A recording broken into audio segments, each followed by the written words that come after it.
Welcome to A Course in Miracles, Workbook for Students, Lesson 135. If I defend myself, I am attacked.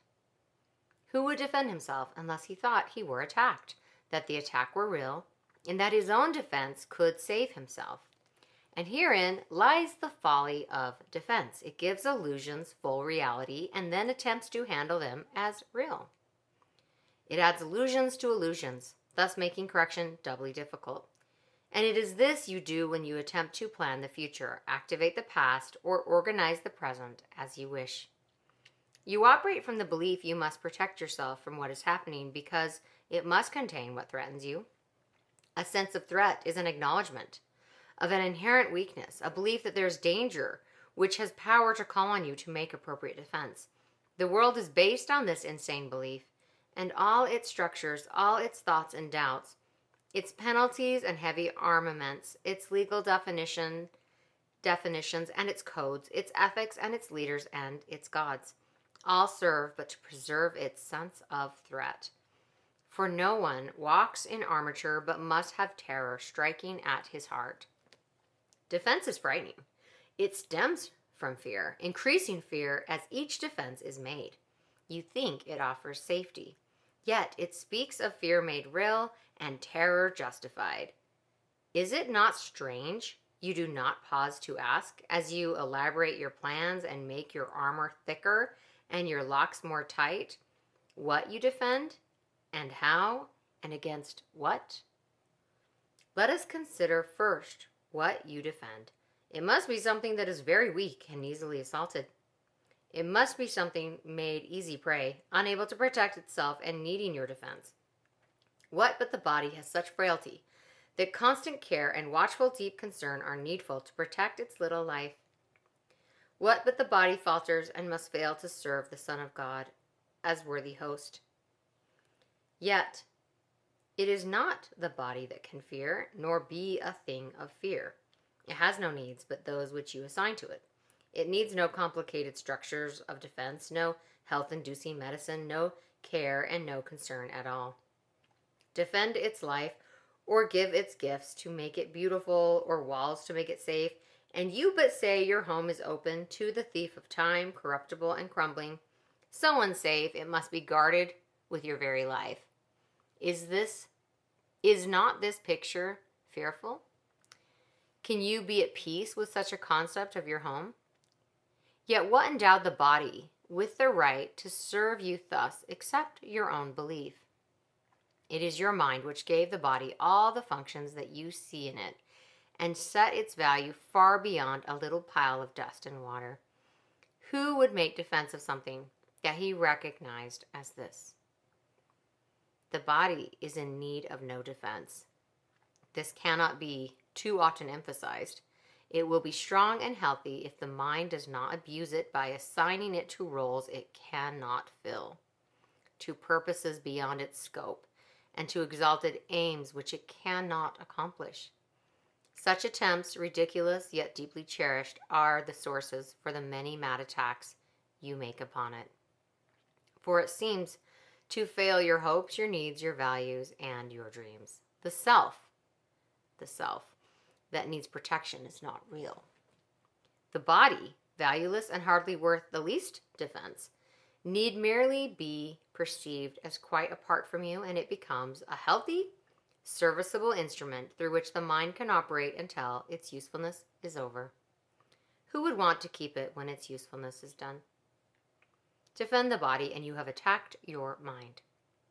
For you have seen in it the faults, the weaknesses, the limits, and the lacks from which you think the body must be saved. You will not see the mind as separate from bodily conditions, and you will impose upon the body all the pain that comes from the conception of the mind as limited and fragile, and apart from other minds, and separate from its source. These are the thoughts in need of healing, and the body will respond with health when they have been corrected and replaced with truth. This is the body's only real defense. Yet is this where you look for its defense. You offer it protection of a kind from which it gains no benefit at all, but merely adds to your distress of mind. You do not heal, but merely take away the hope of healing, for you fail to see where hope must lie if it be meaningful. A healed mind does not plan. It carries out the plans that it receives through listening to wisdom that is not its own. It waits until it has been taught and what should be done, and then proceeds to do it. It does not depend upon itself for anything except its adequacy to fulfill the plans assigned to it. It is secure in certainty that obstacles cannot impede its progress to accomplishment of any goal that serves the greater plan established for the good of everyone. A healed mind is relieved of the belief that it must plan, although it cannot know the outcome which is best, the means by which it is achieved, nor how to recognize the problem that the plan is made to solve. It must misuse the body in its plans until it recognizes this is so. But when it has accepted this is true, then it is healed and lets the body go. Enslavement of the body to the plans the unhealed mind sets up to save itself must make the body sick.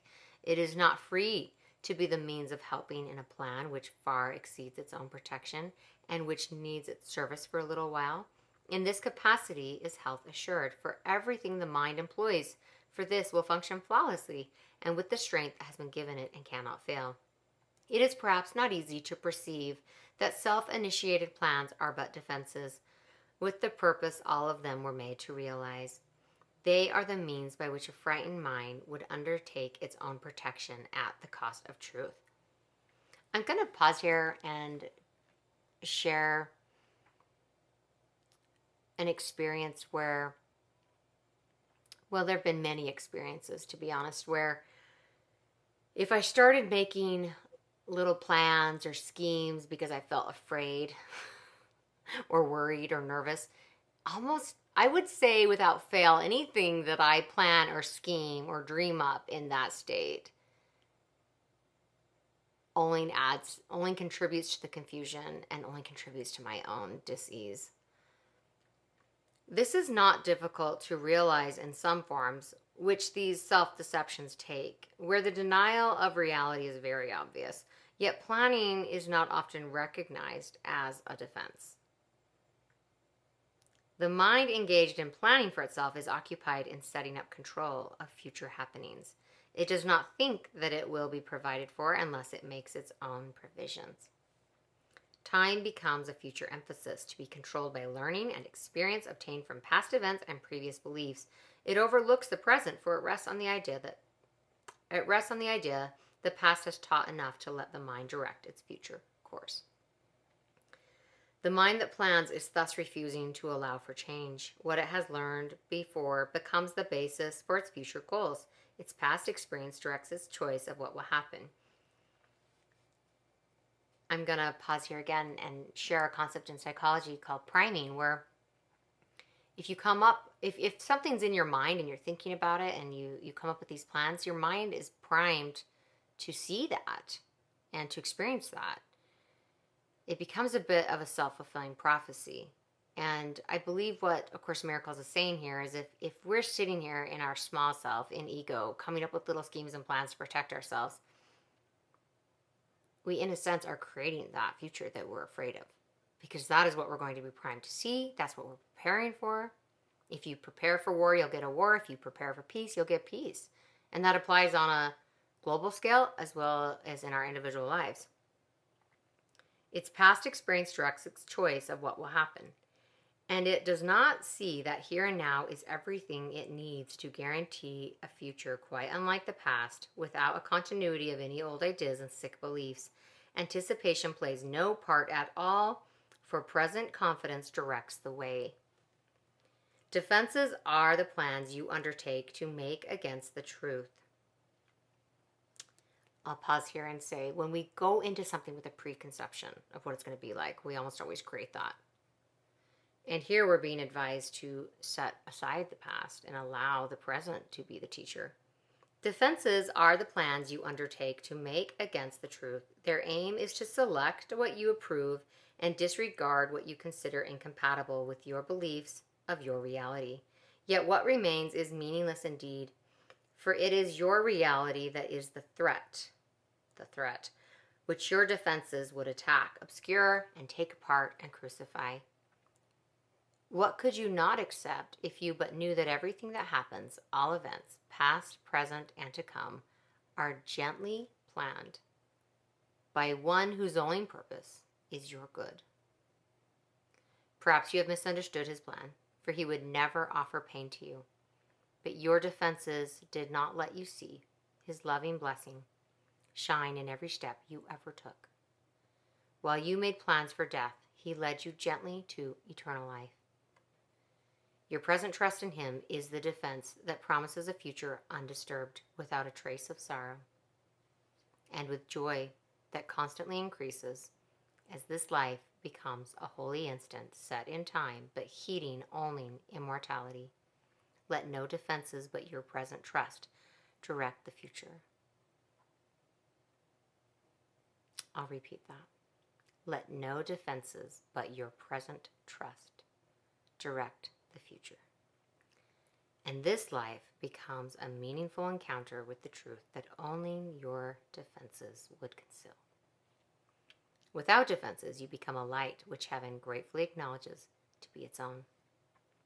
And it will lead you on in ways appointed for your happiness according to the ancient plan begun when time was born. Your followers will join their light with yours, and it will be increased until the world is lighted up with joy. And gladly will our brothers lay aside their cumbersome defenses, which availed them nothing and could only terrify. We will anticipate that time today with present confidence, for this is part of what was planned for us. We will be sure that everything we need is given us for our accomplishment of this today. We make no plans for how it will be done, but realize that our defenselessness is all that is required for the truth to dawn upon our minds with certainty. For 15 minutes twice today, we rest from senseless planning and from every thought that blocks the truth from entering our minds.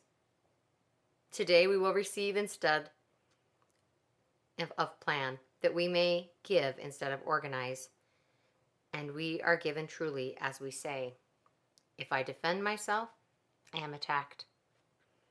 But in defenselessness, I will be strong, and I will learn what my defenses hide. I'm going to pause and say what I have found when I am defenseless. What my former defenses were hiding was the fact that I am indomitable. Nothing but that. If there are plans to make, you will be told of them. They may not be the plans you thought were needed, nor indeed the answers to the problems which you thought confronted you, but they are answers to another kind of question, which remains unanswered yet in need of answering, until the answer comes to you at last. All your defenses have been aimed at not receiving what you will receive today, and in the light and joy of simple trust, you will but wonder why you ever thought that you must be defended from release. Heaven asks nothing. It is hell that makes extravagant demands for sacrifice. You give up nothing in these times today when, undefended, you present yourself to your Creator as you really are. He has remembered you. Today we will remember Him. For this is Easter time in your salvation, and you rise again from what was seeming death and hopelessness. Now is the light of hope reborn in you, for now you come without defense to learn the part for you within the plan of God. What little plans or magical beliefs can still have value when you have received your function from the voice for God Himself. Try not to shape this day as you believe would benefit you most, for you cannot conceive of all the happiness that comes to you without your planning. Learn today, and all the world will take this giant stride and celebrate your Easter time with you. Throughout the day, as foolish little things appear to raise defensiveness in you and tempt you to engage in weaving plans, remind yourself this is a special day for learning, and acknowledge it with this. This is my Easter time, and I would keep it holy. I will not defend myself because the Son of God needs no defense against the truth of his reality. Thank you so much for being here with me today. Sit with this and let the truth and the beauty and the joyfulness of this message sink in. Sit with it. I'll see you tomorrow for lesson 136.